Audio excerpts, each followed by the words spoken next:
On our top story tonight at 11, a person is facing charges after dumping a dog outside of the Paws for the Cause building this morning.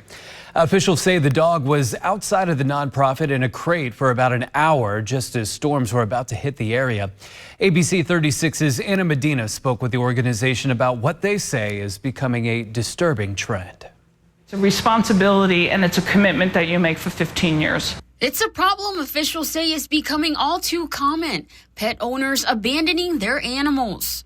I got a phone call from one of the kennel techs that comes in the morning, and very early this morning, that when she drove up, there was a dog that was abandoned outside our building in a crate and left there. And we didn't know how long she was left there. Paws for the Cause is a nonprofit organization dedicated to rescuing animals from extreme situations. But legally in Fayette County, we're not allowed to take in strays. And once somebody dumps a dog like that in front of our building, it's considered a stray.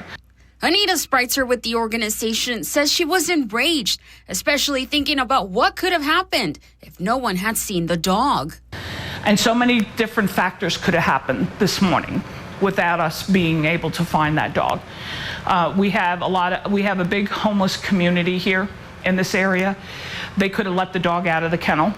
The dog could have ran across the street on Newtown Pike. It could have caused an accident. She could have got killed. It could have caused people to get killed.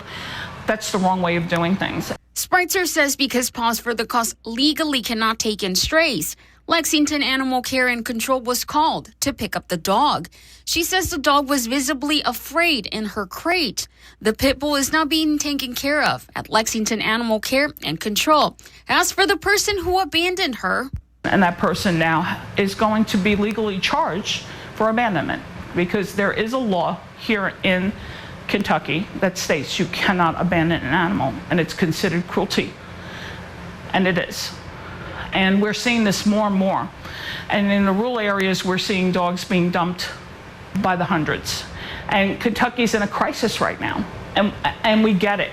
But the thing is that we know that the numbers that are going on right now, we're not going to be able to save them all.